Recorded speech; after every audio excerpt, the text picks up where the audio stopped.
تو ہم سٹارٹ کرتے ہیں، ٹائم ہو گیا ہے۔ رب اشرح لي صدري ويسر لي امري واحلل عقدة من لساني يفقهوا قولي رب يسر ولا تعسر وتمم بالخير وبك نستعين يا فتاح رب زدني علما رب زدني علما رب زدني علما اللهم فقهنا في الدين اللهم فقهنا في الدين اللهم فقهنا في الدين یا ارحم الراحمین۔ السلام علیکم ورحمۃ اللہ وبرکاتہ۔ آج کا ہمارا ٹاپک ہے صبر۔ تو الحمدللہ آج کا ہمارا ٹاپک نازش سسٹر لے رہی ہیں، ماشاء اللہ تبارک اللہ۔ تو ان کچھ باتوں کے ساتھ ہم شروع کرتے ہیں انشاءاللہ۔ ہاں میوٹ رکھیے گا سبھی سسٹرز۔ تو نعمتوں کی حفاظت شروع سے کریں، نعمتوں کی حفاظت شکر سے کریں اور مصیبت کا مقابلہ کسے کرنا ہے؟ آج کا جو ٹاپک ہے صبر سے کریں۔ الحمدللہ، بے شک اللہ صبر اور شکر کرنے والوں کے ساتھ ہے، الحمدللہ۔ ماشاء اللہ آ جائیں سسٹر نازش۔ جی، السلام علیکم ورحمۃ اللہ وبرکاتہ۔ وعلیکم السلام ورحمۃ اللہ وبرکاتہ۔ جی، اعوذ باللہ من الشیطان الرجیم، بسم اللہ الرحمن الرحیم۔ رب اشرح لی صدری ویسر لی امری واحلل عقدۃ من لسانی یفقہوا قولی۔ سبحان اللہ وبحمدہ سبحان اللہ العظیم، اللہم صلی وسلم علی نبینا محمد۔ امید کرتی ہوں میری ساری بہنیں ایمان اور تقوی کی بہترین حالت میں ہوں گی، الحمدللہ۔ آج جس عنوان میں میں روشنی ڈالنے کی کوشش کروں گی وہ عنوان ہے صبر۔ صبر اپنے آپ میں ایک بہت عظیم اور بڑی نعمت ہے، اور اللہ تعالیٰ نے صبر والی نعمت جس شخص کو ادا کر دی، اس کا مطلب یہ ہے کہ اللہ تعالیٰ نے اپنے خزانوں میں سے، اپنی نعمتوں میں سے ایک بہت بڑا خزانہ، ایک بہت بڑی نعمت اس شخص کو دے دی صبر کی شکل میں۔ اور یہ ایک بہت اہم صفت ہے، اور یہ صفت سب سے زیادہ، سب سے اونچائیوں پہ رہی وہ انبیاء علیہ الصلاۃ والسلام کی زندگی ہے، جس کو ہم دیکھ کے سمجھ سکتے ہیں کہ ان پر جو آزمائشیں آئی مختلف طریقوں سے، اور ان آزمائشوں میں جو انہوں نے صبر کیا وہ ہمارے لیے مثال ہے۔ اللہ تعالیٰ صبر کرنے والوں کو پسند کرتا ہے، اور قرآن میں 90 بار صبر کا تذکرہ کیا گیا ہے۔ سبحان اللہ، سوچئے کتنی اہم صفت ہے کہ اللہ رب العزت نے اس صفت کا تذکرہ بار بار اپنی کتاب میں کیا ہے۔ اور صبر ایک عربی زبان کا لفظ ہے جس کا معنی ہے رکنا یا بند کر دینا، اپنے آپ کو روک لینا یا بند کر دینا۔ اسی طرح صبر کے تعلق سے صبر کی جو تعریف، صبر کی جو ڈیفینیشن ہے وہ یہ ہے اپنے آپ کو گھبراہٹ یا ناگواری سے روکنا۔ دوسرا ہے زبان پر حرف شکایت نہ لانا۔ تیسرا اعضائے جسم کو الجھن یا پریشانی سے بچانا۔ یہ سب کیا ہے؟ یہ صبر ہے۔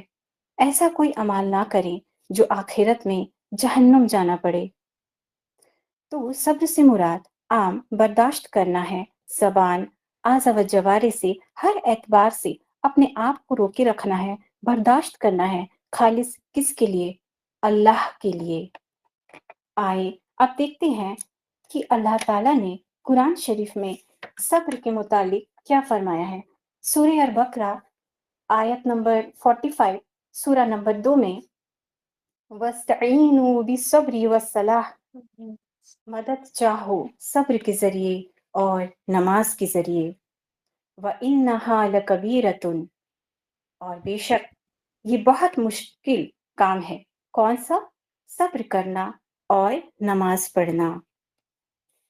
إِلَّا عَلَى الْخَاشِعِينَ، ہاں سوائے ان لوگوں کے لیے جن کے اندر کوئی خوف خدا ہے، وہی اس دنیا میں گناہ کرنے سے بچ سکتے ہیں۔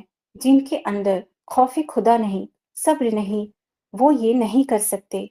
ہمارے پیارے نبی صلی اللہ علیہ وسلم کے اوپر جب بھی کوئی بھی مصیبت یا آفت آتی تو وہ مسجد جاتے، نماز پڑھتے، اللہ تعالیٰ سے دعا کرتے، صبر مانگتے۔ صبر کی صفت ہمیں اپنے اندر پیدا کرنی ہے۔ صبر کی صفت کبھی صبر کی صفت کسی کسی کے اندر پہلے سے موجود ہوتی ہے اور کسی کسی میں نہیں ہوتی. ہمیں اپنے اندر صبر کی صفت پیدا کرنی ہوگی. صبر کی صفت جنریشن ٹو جنریشن ٹرانسفر ہوتی ہے. اولادیں اپنے والدین کو دیکھ کے سیکھتی ہیں. اب ایک اور آیت ہے 153 میں، یا ایھا الذین آمنوا استعینوا بالصبر والصلاح، اے ایمان والو مدد طلب کیا کرو صبر کے ذریعے اور نماز کے ذریعے. ان اللہ مع الصابرین، بے شک اللہ صبر کرنے والوں کے ساتھ ہے. اللہ نے اپنی آیتوں کے ذریعے ہمیں واضح کر دیا ہے ہمیں دنیاوی معاملوں میں صبر سے کام لینا ہے. نبی کریم صلی اللہ علیہ وسلم نے فرمایا کہ جس مسلمان کو تکلیف پہنچے یا کاٹا چبھے یا اس سے بھی بڑی تکلیف آئے تو اللہ تعالیٰ اس کی گناہوں کو ایسے مٹا دیتا ہے جیسے کسی درخت سے پتے گر جاتے ہیں. جب انسان صبر کرتا ہے تو اس کے گناہوں کو مٹا دیا جاتا ہے. ہم سب چاہتے ہیں کہ اللہ تعالیٰ ہمارے گناہوں کو معاف کرے، لیکن ہم صبر والا معاملہ پیدا نہیں کرتے. اپنی نفس میں صبر جیسی بڑی صفت نہیں لاتے. ایک سچا مومن اپنی مصیبتوں پہ، اپنی آزمائشوں پہ صبر کرتا ہے اور کہتا ہے انا للہ و انا الیہ راجعون. جب کوئی فوت ہو جائے یا کسی کا انتقال ہو، جب ہمیں کوئی غم پہنچے، پریشانی پہنچے، تو ہمیں یہ دعا پڑھنی چاہیے. ایک واقعہ ہے اس دعا کے متعلق، صحیح مسلم حدیث سے روایت ہے، حدیث نمبر 918، جس میں حضرت ام سلمہ رضی اللہ تعالی عنہا اپنا ہی واقعہ بیان کرتی ہیں. ام سلمہ رضی اللہ عنہا کے شوہر کا انتقال ہو گیا. نبی کریم صلی اللہ علیہ وسلم نے یہ دعا سکھائی تھی جب کسی کو کوئی مصیبت آئے اور وہ مصیبت میں کہے انا للہ و انا الیہ راجعون، بے شک ہم اللہ ہی کے لیے ہیں اور ہمیں اللہ ہی کی طرف لوٹ کر جانا ہے. ہمیں یہ دعا کرنی چاہیے، اے اللہ میری اس مصیبت کا تو مجھے اجر دے اور اس مصیبت کا تو مجھے خیر عطا فرما. جب ان کے شوہر کا انتقال ہوا، یہ بات انہوں نے سن رکھی تھی، فوراً پڑھ لیا انا للہ و انا الیہ راجعون، اے اللہ مجھے اس مصیبت کا بہترین بدلہ دے. اور ان کی عدت گزرتے ہی نبی کریم صلی اللہ علیہ وسلم کا پیغام ان کے لیے آ گیا. شوہر کھو دیا تھا اور اللہ نے سب سے بہترین شوہر جو دنیا میں ہو سکتا تھا وہ عطا کر دیا. یہ بڑی اہم بات ہے، اسے سمجھنے کی ضرورت ہے. اللہ تعالیٰ ہمیں چھوٹی سے لے کر بڑی سی چیزیں بھی عطا کرتا ہے، بس ہمیں اپنی دعا توکل اور ایمان کے ساتھ مانگنی چاہیے. اللہ پہ پورا پورا توکل اور ایمان رکھنا چاہیے. ہمیں صبر کا دامن نہیں چھوڑنا چاہیے، اپنا ایمان توکل پکا بنائے رکھے. ہم پہ جب بھی کوئی مصیبت دنیاوی پریشانی آئے تو ہمیں انبیاء کا واقعات پڑھ لینا چاہیے. صبر کا مادہ نفس میں انسان کے جاگ جاتا ہے. انبیاء میں سے صبر کے متعلق ایک واقعہ ہے حضرت ایوب علیہ السلام کا. حضرت ایوب علیہ السلام کی زندگی ہمیں سکھاتی ہے کہ صبر اور شکر انسان کو کتنا عظیم بنا دیتا ہے. حضرت ایوب علیہ السلام کو اللہ نے بے شمار نعمتوں سے نوازا تھا. وہ نہایت مالدار تھے، ان کے پاس زمین، باغان، کھیت، جانور، نوکر اور ایک بڑا خوشحال خاندان تھا.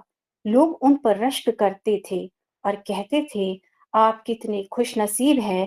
لیکن ایوب علیہ السلام نے کبھی غرور نہیں کیا، وہ ہمیشہ اللہ کا شکر کرتے اور لوگوں کی مدد کرتے.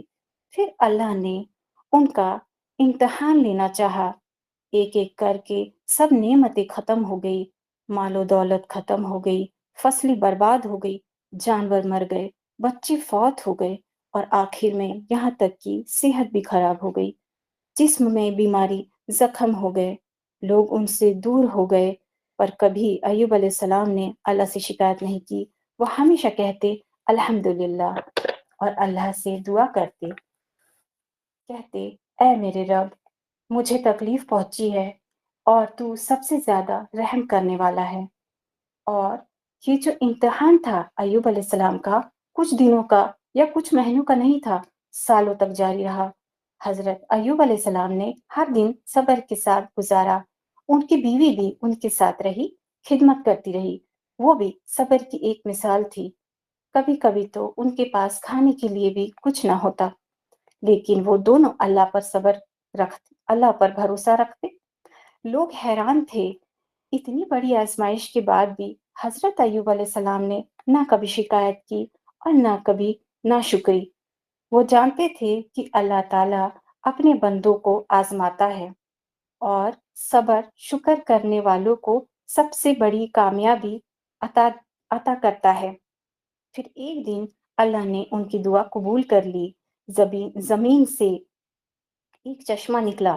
حضرت ایوب علیہ السلام نے اس پانی سے غسل کیا اور انہوں نے وہ پانی پیا۔ اللہ رب العزت نے ان کو دوبارہ صحت دی تھی، ان کا جسم بالکل ٹھیک ہو گیا۔ اللہ نے دوبارہ ان کو مال و دولت سے نواز دیا، عزت دی، بچے دیے، ان کی زندگی پہلے سے بھی زیادہ خوشحال ہو گئی۔ یاد رکھیے، زندگی میں کبھی کبھی برا وقت بھی آتا ہے، لیکن وہ وقت ہمیں مضبوط بنانے کے لیے ہوتا ہے۔ اگر ہم حضرت ایوب علیہ السلام کی طرح صبر کرے تو اللہ ہمیں بھی کامیابی اور خوشی عطا کرے گا۔ اور سب سے اہم بات کہ اللہ اپنے صابر بندوں کو کبھی اکیلا نہیں چھوڑتا۔ ہمارا ٹاپک یہیں پہ اینڈ کرتے ہیں۔ بولنے پہ کوئی غلطی ہوئی ہو، کوئی کوتاہی ہوئی ہو تو معافی چاہوں گی۔ سبحان اللہ و بحمدہ، سبحانک اللہم و بحمدک، اشہد لا الہ الا انت، استغفرک و اتوب الیک۔ جزاک